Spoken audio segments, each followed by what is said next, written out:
Hey,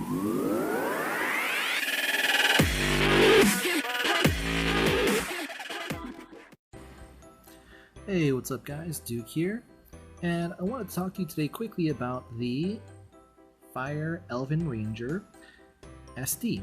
The secret dungeon that is going on from Com to us right now, they're actually really kind because the Fire Elven Ranger, or Adrian when he's awakened, it's actually one of the best monsters for Necro. So just want to do a quick public service announcement that you definitely want to farm the Adrian SD, not only for one, but farm as many as you possibly can so you can get max skills. And let's take a look at why he is so good for Necro. So first of all, what do you need for Necro? For Necro, you need to have multiple hits. You need to break the shield. The boss also heals, so it's useful to have heal block. And notice that on skill 1, Adrian disturbs the enemy's HP recovery by a turn, so it prevents the boss from healing.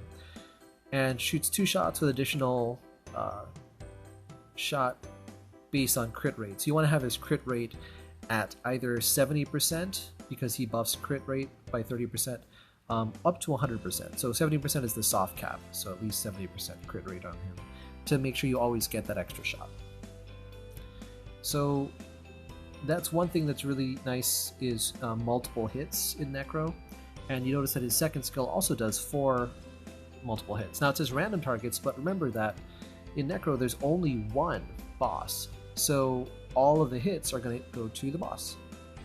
And then continuous damage, which is basically those dots, damage over time.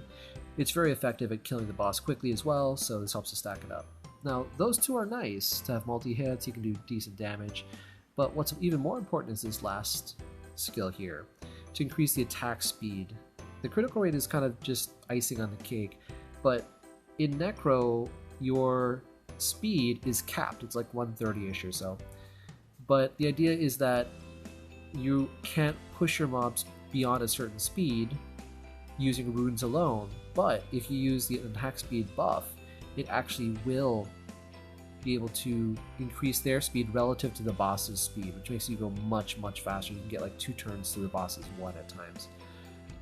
If you combine this with slow, especially with a monster like a Lich, or some of the Rakshasas, they have slow on skill 1, then that can be really great for turning the tides in your favor. If you have the boss slowed, and then you have the attack speed boost as well, you get so many more turns than the boss does, and it makes it really safe and easy and fast for Necro.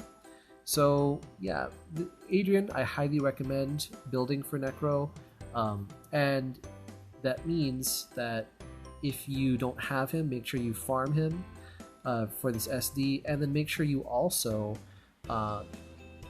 farm enough to max skill Adrian. So you can see his last skill takes a couple skill ups. Here we have like 5 skill ups, and then here we have like 6 skill ups. So you're gonna have to farm, quite a few, but it should go pretty quickly. Now, how do you rune him? Violent Revenge is typically the most common rune set for him. I'm kind of just using leftover runes, but I want to make sure he can stay alive. Normally I have Rigel be stolen, and Rigel can kill him if I don't have a little bit of HP on him, so I went with HP, attack, and crit rate.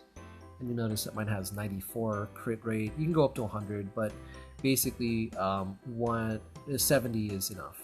If you have 70 crit rate, then go for crit damage. Notice that the speed on mine is ridiculously slow, but that's because the other monsters I use are so fast, there's no way he's going to be faster anyway, so it doesn't really matter. Like Colleen and my 2 Lucians are over 200 speed, so there's just no way I'm going to catch up with Adrian, so might as well focus on other stats. Anyway, Adrian, great for Necro. Anybody who doesn't already have a really fast Necro team or a really safe Necro team, highly recommend you farm this SD. He's in my Necro team, and the fastest that my Necro team with double Lucian, Rigel, Adrian, and Colleen. The fastest run was 1 minute and 5 seconds, and the average run is maybe around 1.5 minutes or so. So pretty fast, consistent team. And if one of my Lucians dies, I can still win. if Adrian dies, I don't have much of a chance. So that's why I put a little bit of HP on him, because I found with pure attack he was dying a little bit. And now he doesn't die anymore. So anyway, hopefully this was useful for you, just a little public service announcement. And I guess happy farming, everyone. So please be sure to like and subscribe to keep them coming. Thanks all.